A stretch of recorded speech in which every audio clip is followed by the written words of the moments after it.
Shana Tova. Thank you so much, Rabbi Alexander, for the introduction, and good evening to you all.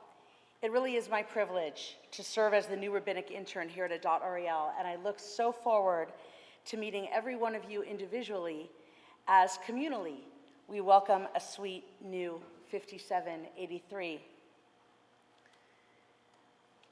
I'd like you to take a moment to think about your favorite song. If you're like me, you've listened to your favorite song countless times. You could even sing it in your sleep. You love everything about this song, but there's that one particular line, that special piece of lyric that jumps out at you every time. You know exactly when it comes in the song, but you still strain to listen for it.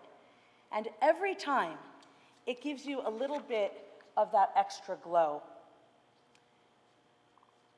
For many of us in this room, there are lines from our prayer service that make us feel the same way. That one special line that we always listen for and remember. Sometimes, even when we're not in services, those words come back to us in the strangest of places.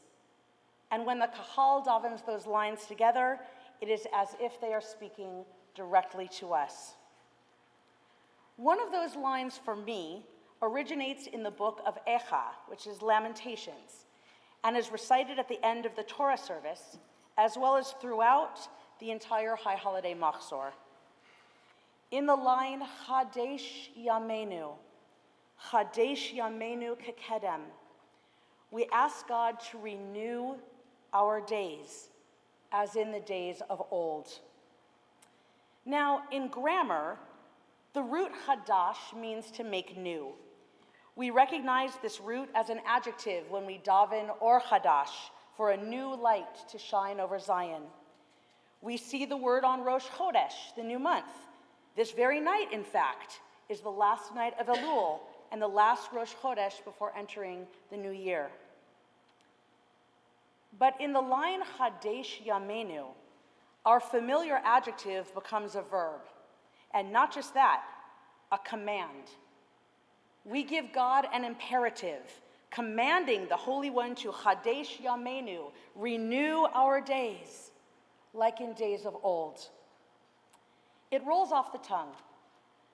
But when we stop to think about it, there's actually a cognitive dissonance in my favorite line, a paradox in the very sentence.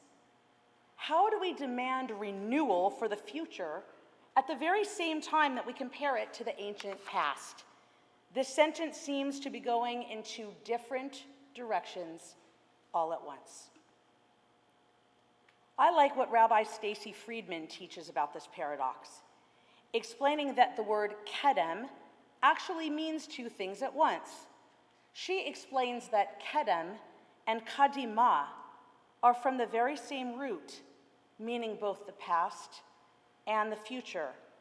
The power and majesty of these ancient words, she writes, is that they call us to both at the very same time. In our modern secular lives, we use the word renewal, in a very pragmatic way. We renew a lease, a contract, a magazine subscription. And usually, that renewal is something that we initiate for ourselves. We don't allow the car dealership or the New Yorker to renew for us.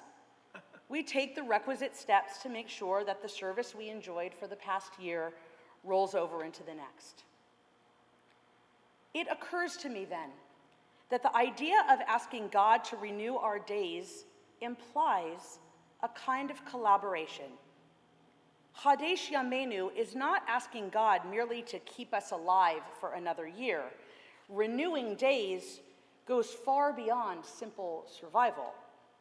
Renewal means if we are given the gift of life for another year, it is we who must fill those days with purpose.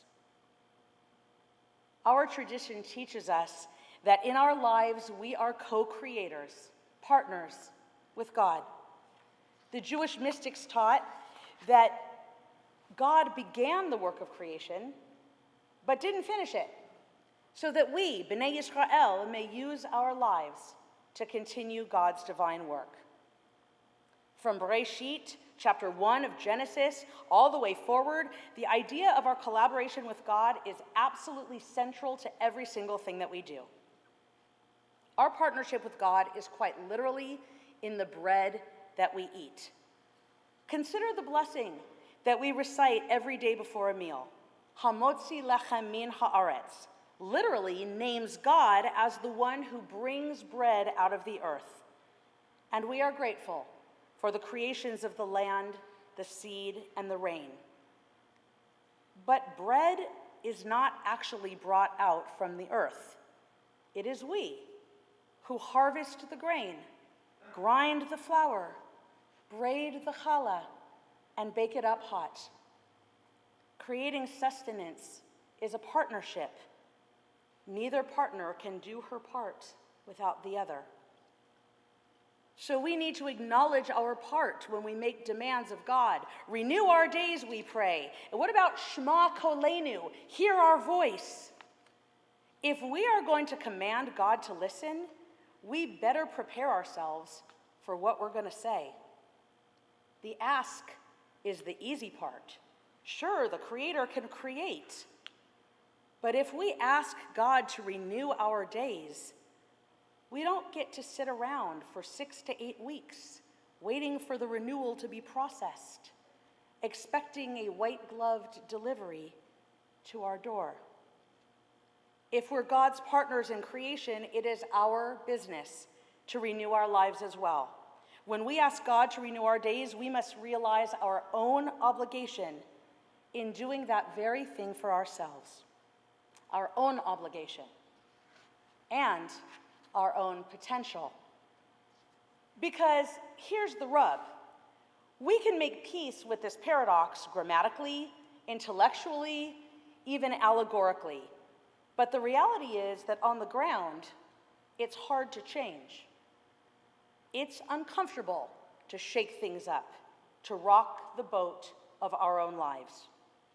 Even when we know that there's something better out there, sometimes it's just a challenge to get off the couch. It's always easier to ask than to do. Our task in these days, then, is to embrace our role as partners with God, not as perpetual sitters and waiters, but as active co-creators and life renewers. The renewing of days will mean something different to every person here. Will you renew your days by working less and being home more? Do you commit to getting up from your laptop to take an evening walk instead? Do we buy less and give more? Shall we put down our tablets, our cell phones, and our weapons, and opt to pick up our trowels and seeds, our paintbrushes, our pens? Do we stop rescheduling because we're just too busy and instead choose to say yes to our spouses, our children, and our friends? Do we allow moments in time for ourselves to sit, to breathe, and to think? This year, let us really challenge ourselves to ask the hard questions of renewal. What have I been waiting for that I can actually create myself? To what will I say no? And to what may I say yes? This year, how do I move from being a silent partner to an active participant? So that when we ask God with fervor to hear our voice, to renew our lives, let us make that plea with full understanding that the command applies to us in equal measure. May we all move into 5783, carrying the intentions of our ancestors in the days of old. And may we re-enter their same covenant to create our own version of an Or Chadash, a new light. And with our days renewed, let us shine that light throughout the world in harmony, in wisdom, and in joy. Chadesh, Chadesh Yameinu, Chadesh Yameinu, Kekedem. I wish you a Shana Tova Umetuka.